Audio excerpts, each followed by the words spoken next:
This is All India Radio.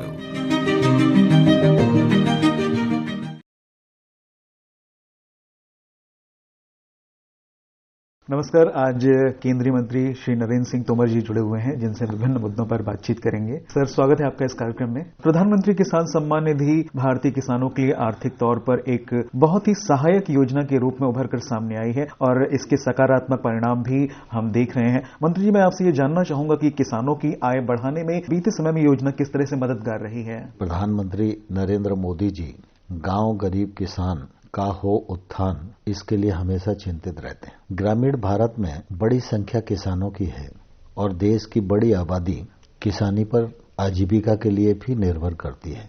हमारे देश में 86% छोटे किसान हैं। छोटे किसान की ताकत बढ़ाए बिना, उसका आर्थिक मजबूत पक्ष किए बिना हम आगे कृषि में बढ़ पाएं, ये मुमकिन नहीं है। और इसलिए आपने अनुभव किया होगा कि देश में किसी ने भी प्रधानमंत्री किसान सम्मान निधि का मांग नहीं किया था, लेकिन प्रधानमंत्री जी को लगा कि जब मैं किसानों की आय दुगनी करने के लिए किसानों को आह्वान कर रहा हूं, तो ऐसी स्थिति में मुझको भी अपनी तरफ से कुछ ऐड करना चाहिए। और इसलिए प्रधानमंत्री जी ने पहली बार देश के किसान के सम्मान में किसान सम्मान निधि योजना का सृजन किया और इस योजना के अंतर्गत साल में 3 बार 2-2 हजार की किस्त के रूप में एक वर्ष में 6,000 रुपया किसानों को उपलब्ध कराया जाता है। ये 6,000 रुपया छोटे किसान को बहुत ही मददगार होता है। अगर उसको बीज खरीदना है, खाद खरीदना है, तो साहूकार के पास जो जाता था उसका ब्याज भी वो देता था, तो उससे भी उसको मुक्ति मिली है। और इस योजना से छोटे किसान को एक बड़ा सहारा मिला है। और साथ ही प्रधानमंत्री जी ने सिर्फ योजना ही नहीं बनाई, ये भी सुनिश्चित किया कि इस योजना का लाभ हर पात्र व्यक्ति को पूरा का पूरा उस तक पहुंचे। और इसलिए इसमें टेक्नोलॉजी का उपयोग किया, डीबीटी का रास्ता अपनाया। और मुझे कहते हुए प्रसन्नता है कि इन वर्षों में प्रधानमंत्री जी के द्वारा 11.5 करोड़ किसानों को अब तक 2,16,000 करोड़ रुपए से अधिक राशि उनके खातों में जमा की जा चुकी है। पारदर्शिता का एक बड़ा उदाहरण है। आपको ध्यान है कि एक कालखंड था जब तत्कालीन प्रधानमंत्री कहते थे कि हम दिल्ली से 100 रुपए भेजते हैं, गांव जाते जाते वो 15 रह जाते हैं। लेकिन आज प्रधानमंत्री नरेंद्र मोदी जी की सरकार में हम ये कह सकते हैं कि हम एक किसान को 6,000 रुपया वार्षिक भेजते हैं, वो 6 का 6,000 रुपया उसके खाते में पहुंचता है।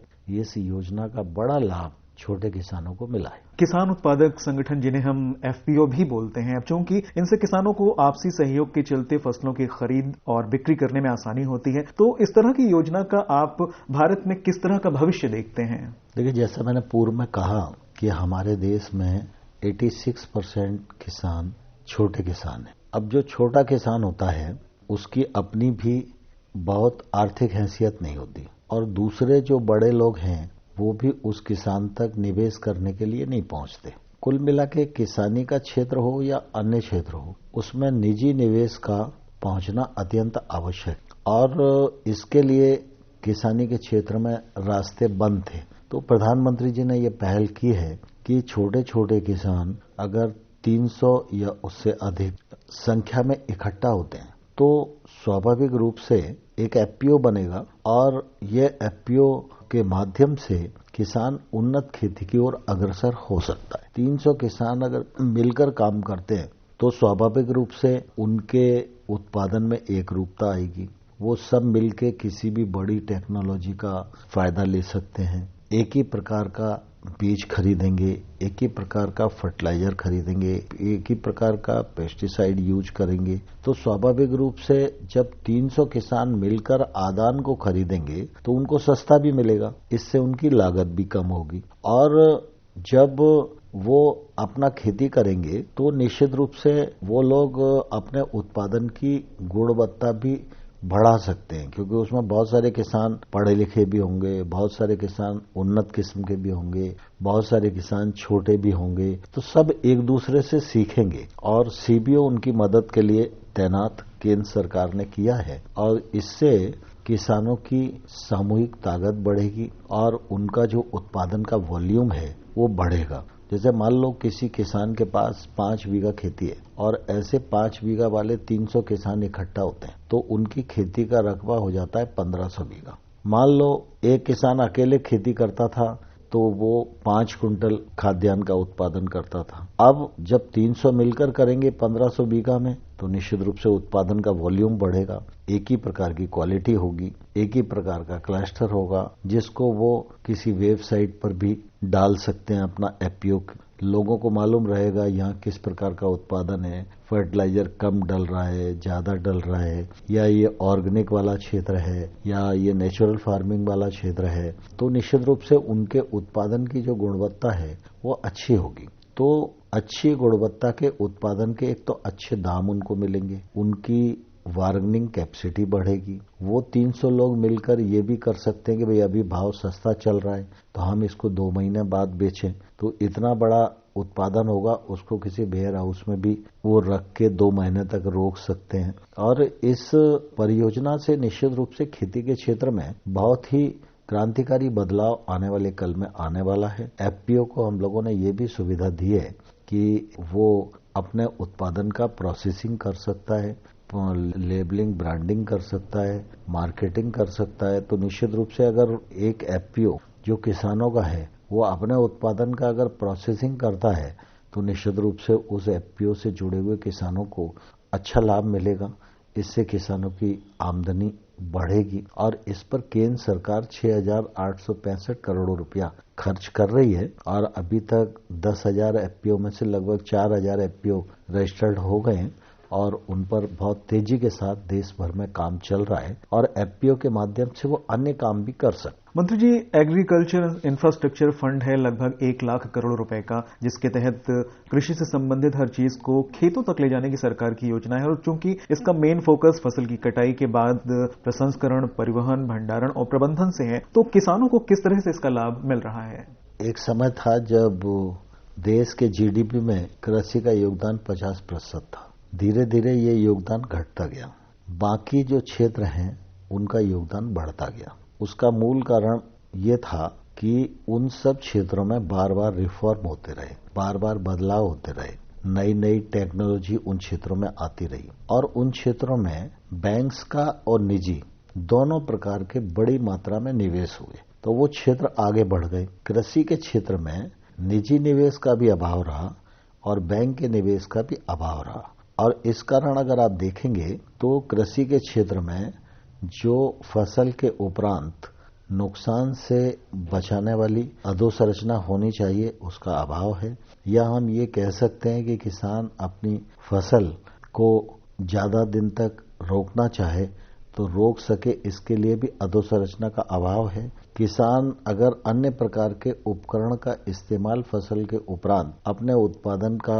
अधिक दाम लेने के लिए कोशिश करे तो इस प्रकार की संरचनाओं का भी अभाव है। इसलिए प्रधानमंत्री जी ने आत्मनिर्भर भारत पैकेज के अंतर्गत 1 लाख करोड़ रुपए का इंफ्रास्ट्रक्चर फंड का प्रावधान किया खेती के क्षेत्र में। इसी प्रकार से पशुपालन के क्षेत्र में 15,000 करोड़ रुपया, मछली पालन के क्षेत्र में 20,000 करोड़ रुपया, मधुमक्खी पालन के लिए 500 करोड़ रुपया, फूड प्रोसेसिंग के लिए 10,000 करोड़ रुपया, ऐसे लगभग कृषि और उससे संबंध जो कामकाज है उनके लिए 1.5 लाख करोड़ रुपया इस क्षेत्र में इन्वेस्टमेंट हो और जो अधोसंरचना के गैप्स हैं या जो दूरियां हैं उनको कम करके हम गांव के पैक्स तक इंफ्रास्ट्रक्चर को पहुंचा सकें, इसके लिए ये योजना प्रारंभ की है।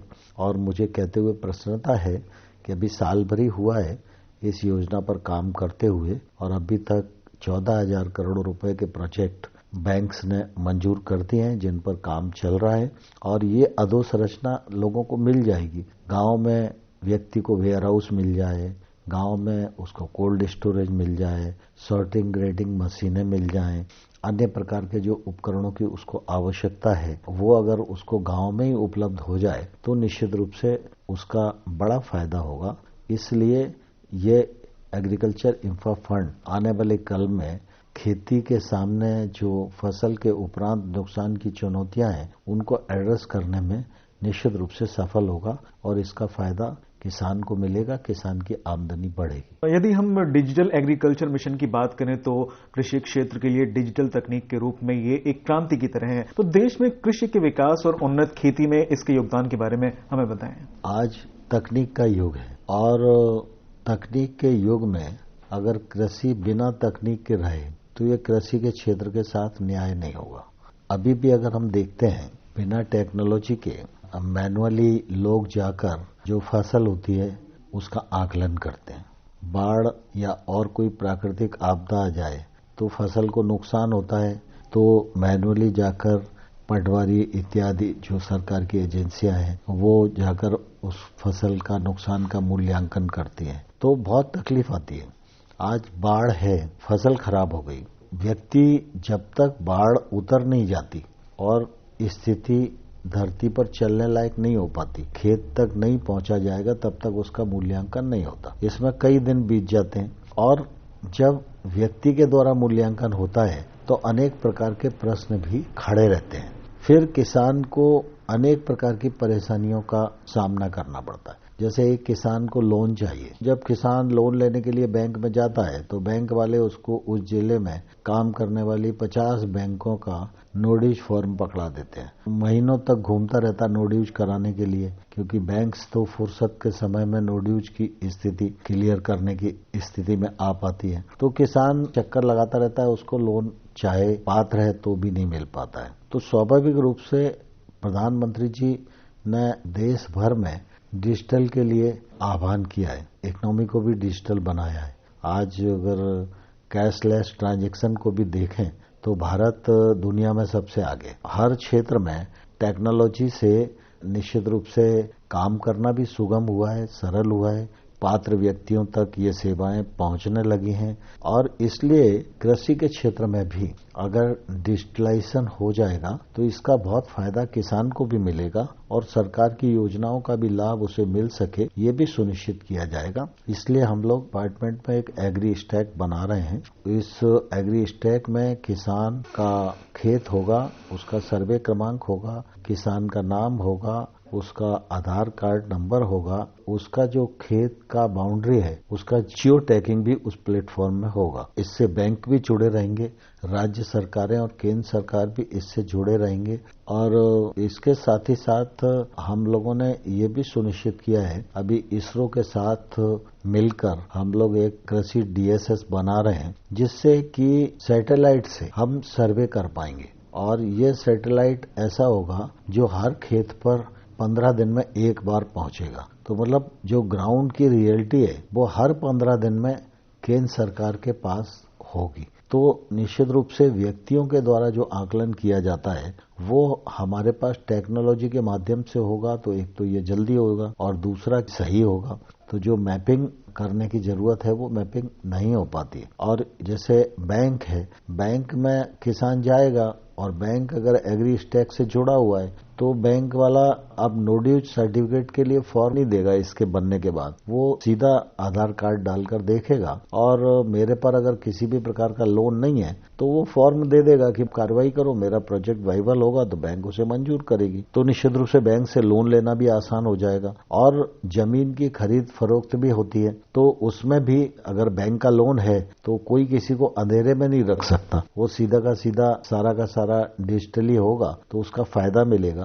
और फसल का जो आकलन है वो आकलन भी हम सैटेलाइट के माध्यम से कर सकेंगे और ये पूरा का पूरा जैसे डीबीटी के माध्यम से सम्मान निधि सबके पास पहुंच रही है, इसी प्रकार से फसल का आकलन भी सही होगा। और अगर प्राकृतिक प्रकोप के कारण फसल का नुकसान हुआ है, कम समय में ज्यादा अच्छा और सटीक आकलन करने में केंद्र सरकार सफल होगी तो फसल बीमा योजना जैसी योजनाओं का लाभ हर किसान को उसकी पात्रता के अनुसार पहुंच सकेगा, मिल सकेगा। ये किसानों के लिए निश्चित रूप से बहुत ही क्रांतिकारी कदम हो। जी, माननीय प्रधानमंत्री जी द्वारा कृषि के क्षेत्र में ड्रोन टेक्नोलॉजी के इस्तेमाल पर काफी जोर दिया जा रहा है और ड्रोन से बड़े क्षेत्रफल वाले खेत में महज कुछ ही मिनटों में कीटनाशक, खाद या दवाओं का छिड़काव भी किया जा सकता है। इससे न सिर्फ लागत में कमी आएगी बल्कि समय की भी बचत होगी। तो मंत्री जी, क्या हम ये कह सकते हैं कि भारत बीते 8 वर्ष में खेती के कार्य में आमूलचूल परिवर्तन के लिए बहुत आगे बढ़ चुका है? देखिए, जैसे मैंने